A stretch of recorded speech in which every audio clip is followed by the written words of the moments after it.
So Clint, talk us through what you're doing here. Okay, so we've just replaced these two. Well, we replaced the sprinklers. We didn't need to replace the sprinklers. We needed to replace the fittings. So that was the fitting setup that was underneath here.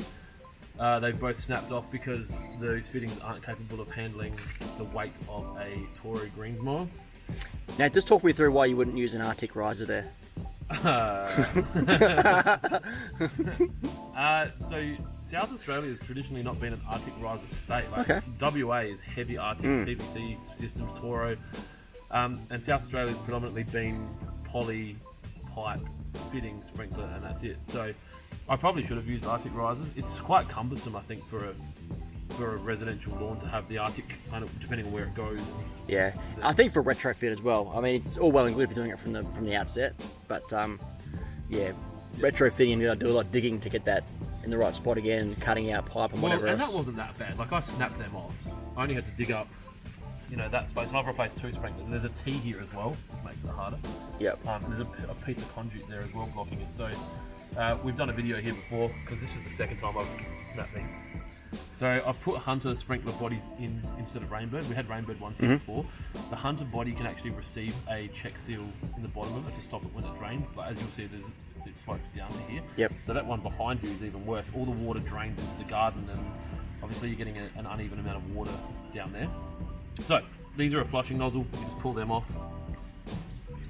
And you obviously flushed the I system flushed already. this before, mate. There was so much dirt in mine. Yeah, it's crazy. Like, this has been, these sprinklers came up, like, I snapped these months ago. So that's a 90-degree that's going to go there. So same head as before?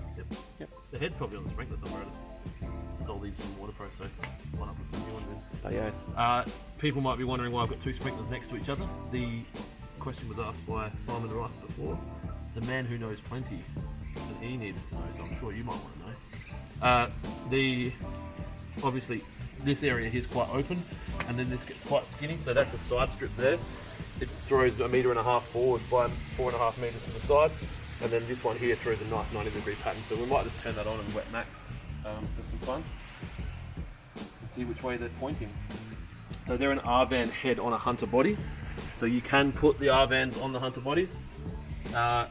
These are a hand adjusted sprinkler, so I can just turn them to get them to do what I want them to do. So you prefer the R-van over the Hunter? I do. I mean, full disclosure, like, Rainbird gave me all of the gear for here. But if I'd asked Hunter for it, they would have given it to me too. Like, I own an irrigation shop, so either way they're going to give it to you. I think a lot of what Rainbird does is the best in the world. I think the R-van and the MP rotator are probably... I think the MP rotator had a way better head start, and it was the originator, so this is a kind of a catch-up product.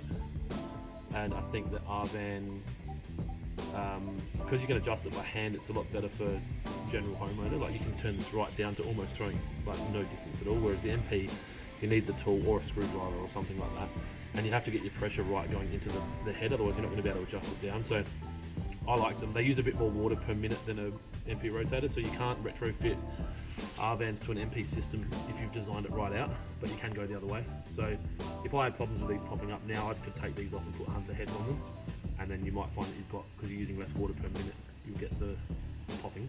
So if we had a drop in pressure in the area or flow because something happened and they built a new subdivision, we might be able to change these back down to MPs. But I just like them. Doesn't mean they're better. Yeah. Oh.